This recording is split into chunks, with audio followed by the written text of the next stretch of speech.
may be acceptable to God Almighty Father. May the Lord accept the sacrifice at your hands for the praise and glory of his name, for our good and the good of all his holy church. We offer you, O Lord, these offerings of conciliation and praise, humbly asking that, following the example of the Blessed Virgin Mary, may present our very selves as a holy sacrifice pleasing to you, through Christ our Lord. Amen. The Lord be with you. And with your spirit, Lift up your hearts. we lift them up to the Lord. Let us give thanks to the Lord our God. It is right and just.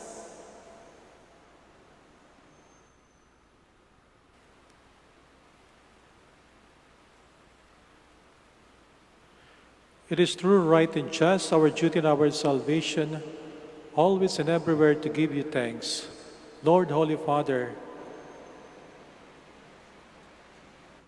to praise your mighty deeds in the exaltation of all the saints, and especially as we celebrate the memory of the Blessed Virgin Mary, to proclaim your kindness as we echo her thankful hymn of praise.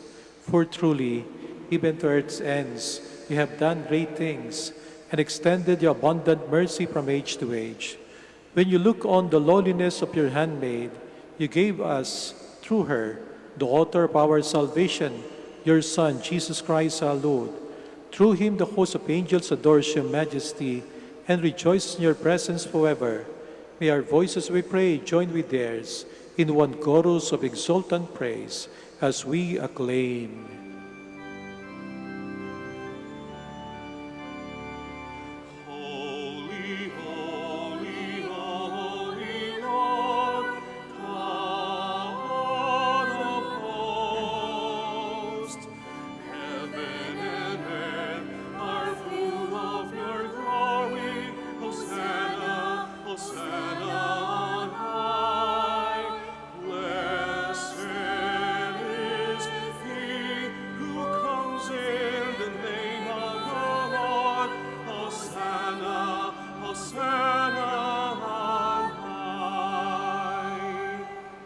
Please kneel. You are indeed holy, O Lord, the fount of all holiness.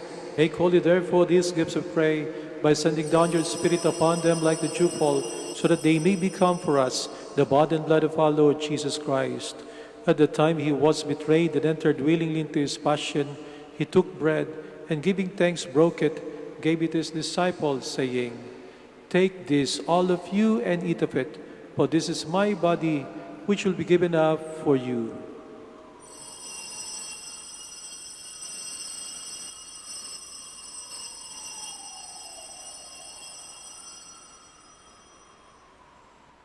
In a similar way, when supper was ended, he took the chalice, and once more giving thanks, he gave it to his disciples, saying, "Take this, all of you, and drink from it, for this is the chalice of my blood, the blood of the new eternal covenant, which will be poured out for you and for many for the forgiveness of sins. Do this in memory of me."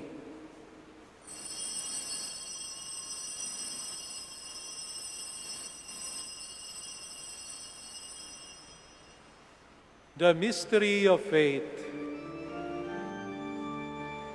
When we eat this bread and drink this cup, we proclaim your death, Lord,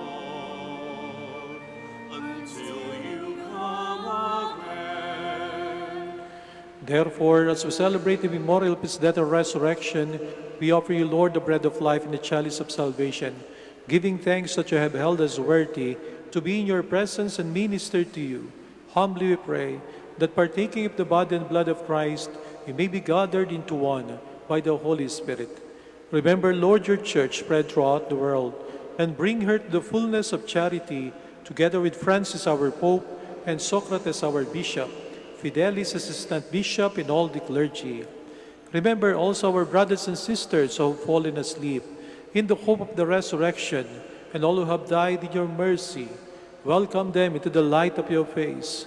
Have mercy on us all, we pray, that with the Blessed Virgin Mary, Mother of God, with Joseph her husband, with the blessed apostles and all the saints, we have pleased you throughout the ages. we may merit to be co-heirs to eternal life and may praise and glorify you through your Son, Jesus Christ. Through him and with him and in him, O God, Almighty Father, in the unity of the Holy Spirit, all glory and honor is yours, forever and ever.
Amen. Amen.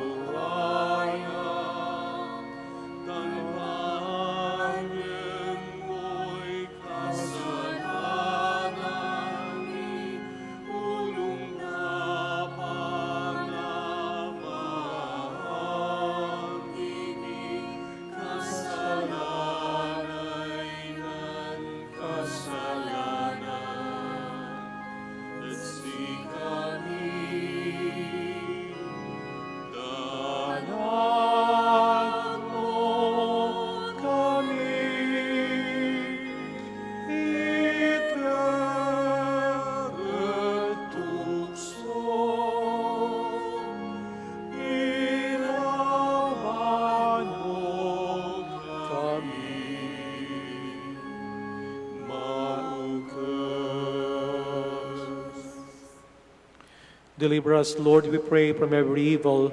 Graciously grant peace in our days, that by the help of your mercy, we may be always free from sin and safe from all distress, as we await the blessed hope and the coming of our Savior, Jesus Christ.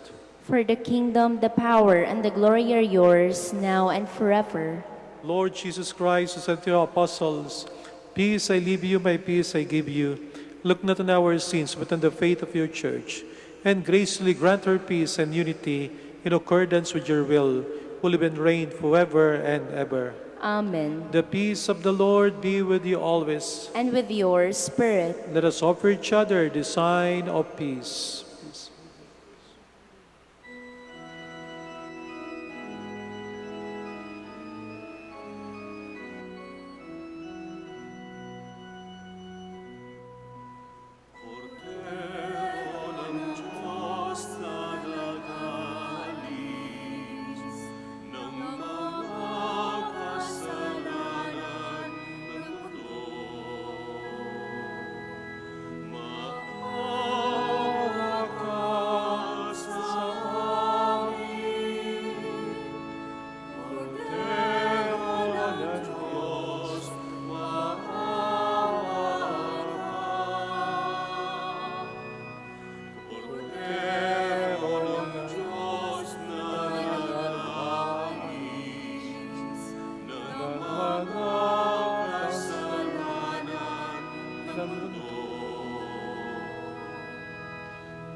Please kneel.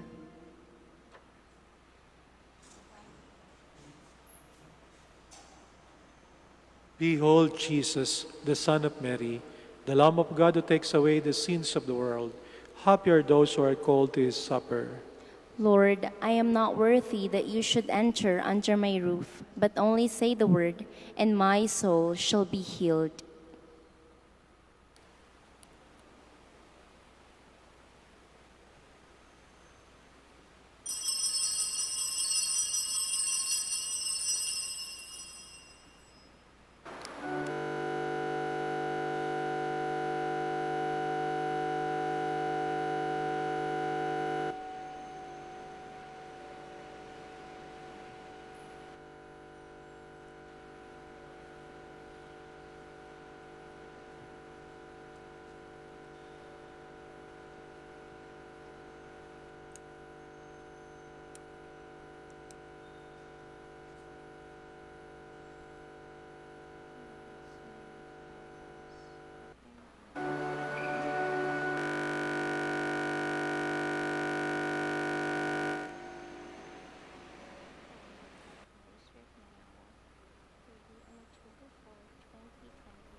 Let us pray. Please stand. Having nourished us with heavenly food, O Lord, grant that, according to the example of the Blessed Virgin Mary, we may serve you in purity of life and magnify you with her in wholehearted praise, through Christ our Lord. Amen. Together, let us pray the Oratio Imperata. God our Father, we come to you in our need to ask your protection against the COVID-19 that has claimed lives and has affected many. We pray for your grace for the people tasked with studying the nature and cause of this virus and its disease, stemming the tide of its transmission. Guide the hands and minds of medical experts that they may minister to the sick with competence and compassion, and of those governments and private agencies that must find cure and solution to this epidemic. We pray for those afflicted. May they be restored to health soon. Grant us the grace to work for the good of all and to help those in need.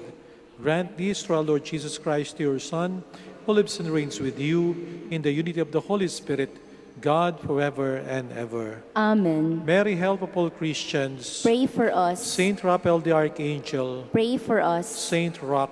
Pray for us. Saint Lorenzo Ruiz. Pray for us. Saint Pedro Calungsod. Pray for us. Please be seated for the announcement. The feast of Our Lady of the Rosary of Manaoag will be on October 4, 2020, first Sunday of October. The schedule of Masses on that day will be the following: 6 a.m., 8 a.m., 10 a.m., 12 noon, 1:30 p.m., and a High Mass at 4 p.m. to be presided by His Excellency Socrates B. Villegas, D.D., Archbishop of Lingayen Dagupan, and to be followed by sending off of the pilgrim. Image all the streets of the poblacion of Manaoag.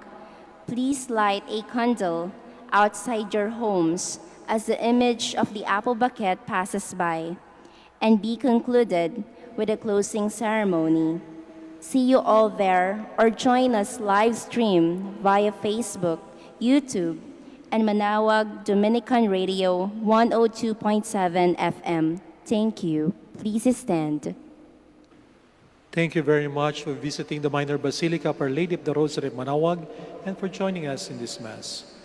The Lord be with you. And with your spirit. And may Almighty God bless you all, the Father, and the Son, and the Holy Spirit. Amen. Our Mass is ended. Go in peace. Thanks be to God. We shall have the prayer for the blessing of the sick and for the blessing of rosaries and other religious articles.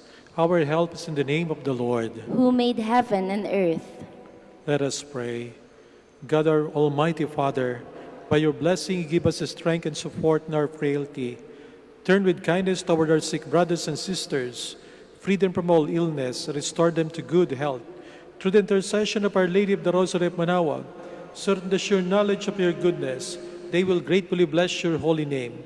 We ask this through Christ our Lord. Amen. In memory of the mysteries of the life, death, and resurrection of our Lord Jesus Christ, and to the honor and glory of the Blessed Virgin Mary, Mother of Christ, Mother of the Church, Our Lady of the Rosary of Manaoag, may these rosaries, images, candles, oil, and other religious articles be blessed and made holy in the name of the Father, and of the Son, and of the Holy Spirit.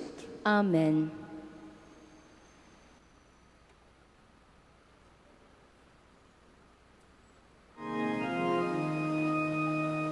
O Maria, Holy Liwa, kan inayamano, tulukan wa pidalan wa yaunara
Maria,